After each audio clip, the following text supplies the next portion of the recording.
Bom dia, eu sou o professor Dr. Bruno José da Cruz Oliveira, sou professor da Escola de Serviço Social da Universidade Federal do Estado do Rio de Janeiro e tenho coordenado um projeto de extensão cujo nome é Oficinas de Direitos nas Cozinhas Solidárias do Movimento dos Trabalhadores Sem Teto.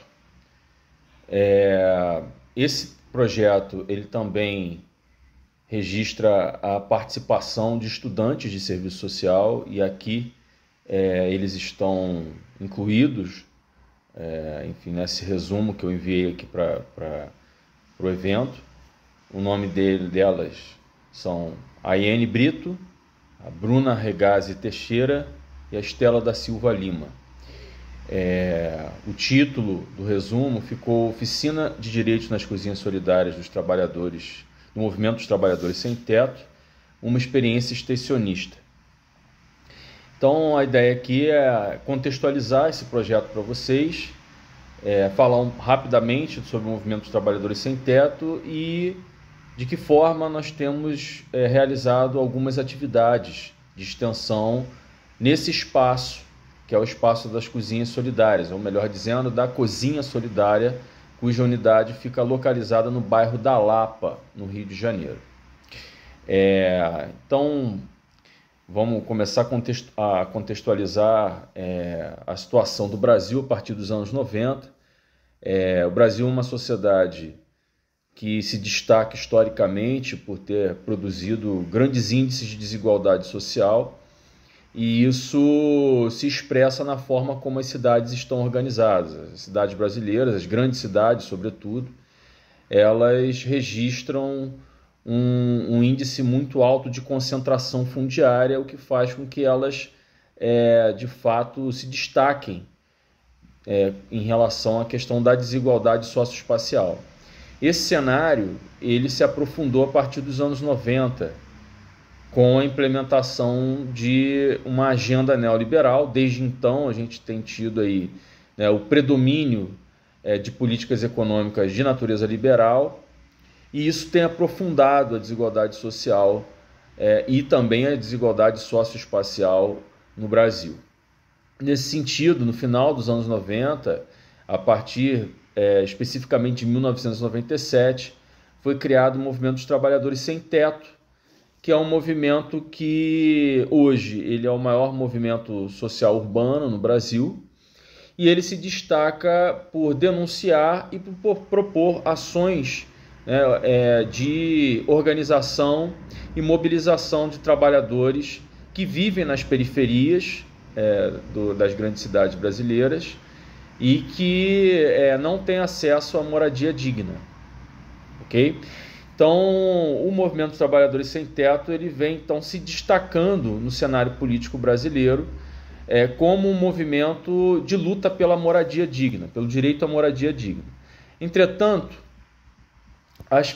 a partir do período da pandemia, o período da pandemia no Brasil, além da tragédia que ele significou para todos nós, na medida em que tínhamos um governo negacionista, na medida em que, infelizmente, nós tivemos aí um registro oficial de mais de 700 mil pessoas mortas por conta da Covid e das complicações que ela causou.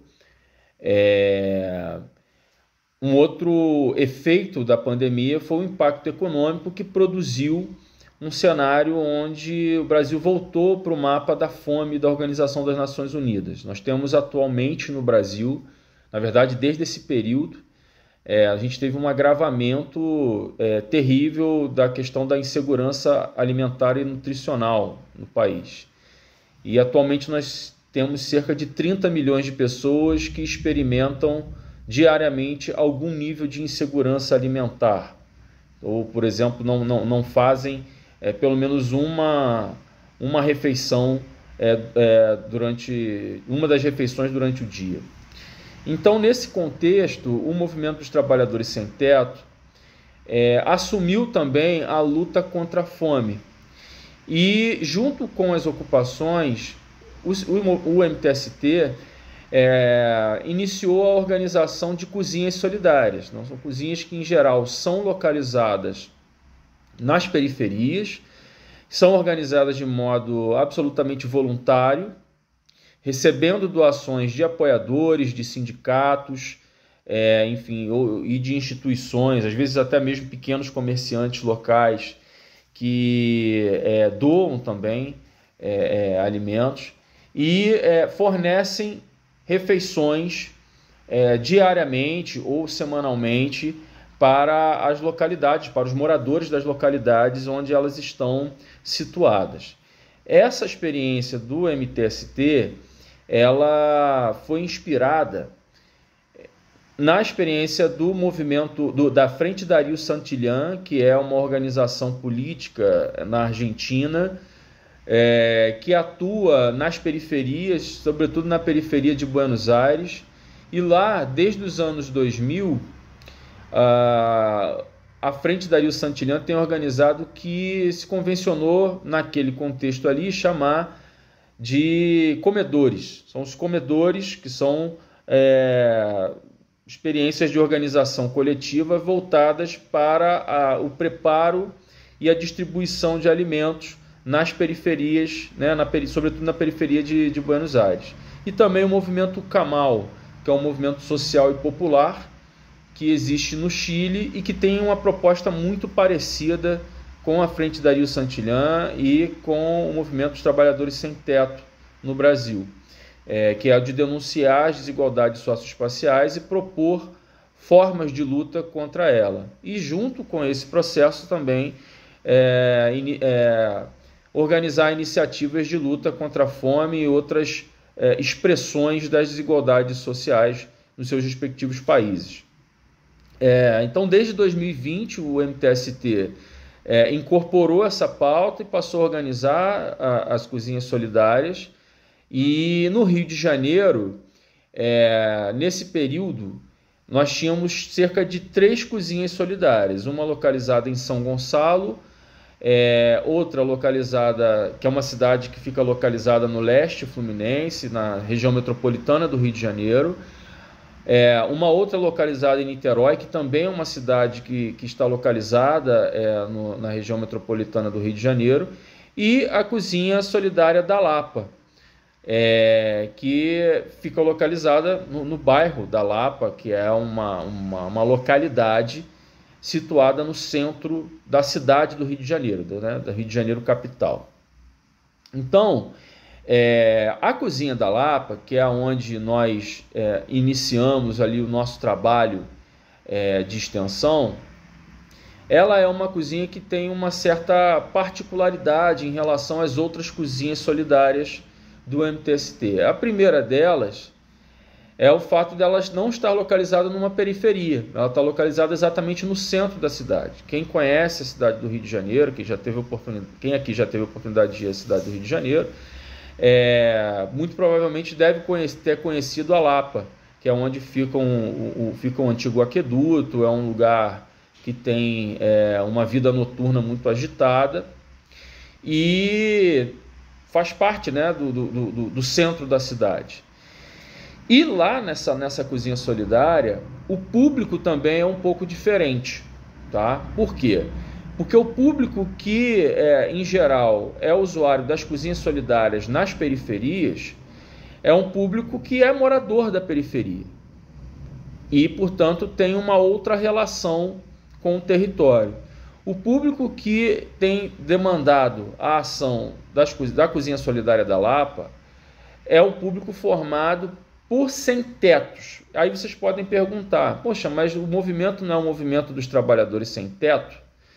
Então, qual é a diferença? A diferença é que o sem-teto, que no caso tem utilizado a Cozinha Solidária da Lapa, ele está muito mais próximo do aquele contexto que em inglês se convencionou chamar de homeless, ou seja, são pessoas que estão em situação de rua, é uma população em situação de rua, são pessoas que moram na rua.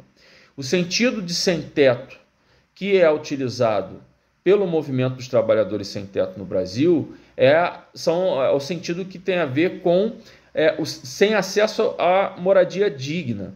E dentro disso você tem diversas formas de não acesso à moradia digna, como, por exemplo, pagar um aluguel exorbitante, morar de favor, enfim, morar em áreas de risco ambiental, áreas de risco social. Então, o que acontece é que há um sentido mais amplo de sem-teto do que o homeless. Mas na cozinha da Lapa, realmente são as pessoas em situação de rua que têm utilizado a cozinha solidária enquanto espaço para alimentação. Então, nesse sentido, o nosso projeto tem buscado atuar junto a essa população em situação de rua. Como?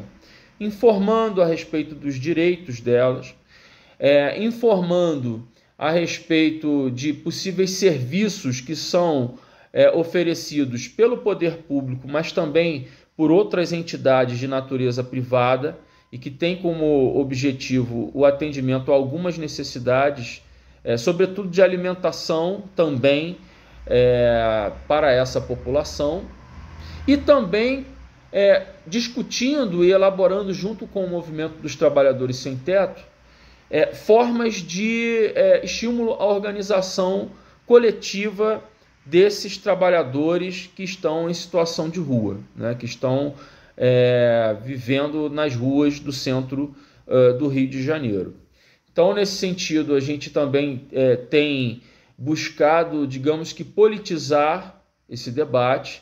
Não é uma atividade muito fácil, porque muitas das vezes as pessoas que estão nessa situação são pessoas que já estão num estágio muito de saúde mental, de saúde física, muito degradado, e nesse sentido o diálogo muitas das vezes fica um pouco difícil. Mas, de qualquer forma, a gente tem buscado avançar na construção de métodos de abordagem junto a essa população.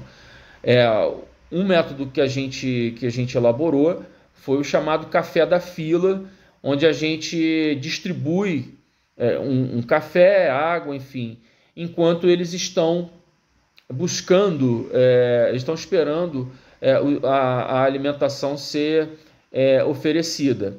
E nesse sentido a gente utiliza esse espaço, essa abordagem, para podermos estreitar as nossas relações com essa população, para saber um pouco da história de vida deles e também ali introduzir alguns conteúdos no diálogo que possam viabilizar ali o início de um processo de politização. Uma ação que esteve muito afinada com essa perspectiva foi uma ação que nós realizamos no dia 17 de agosto de 2022, onde nós celebramos o Dia Nacional de Luta da População em Situação de Rua, que é um dia que foi criado nos anos 2000, em virtude de um massacre que ocorreu nas ruas, na Praça da Sé, em São Paulo, onde 7 moradores em situação de rua foram barbaramente assassinados por pessoas que não queriam, né, a permanência deles naquela localidade. Então, a partir de então, esse dia se tornou, na verdade, o dia 19 de agosto, a gente fez a atividade no dia 17 de agosto de 2022, e aí foi um momento em que tivemos lá apresentações teatrais, tivemos dinâmicas de reflexão em grupo e também distribuímos alimentos e kits de higiene para essa população.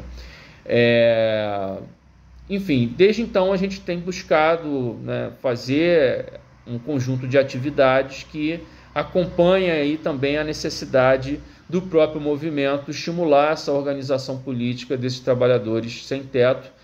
E, enfim, é um pouco essa a proposta do projeto de extensão que eu venho aqui apresentar para vocês, ok? Muito obrigado a quem assistiu, muito obrigado aí pelo espaço. Um abraço.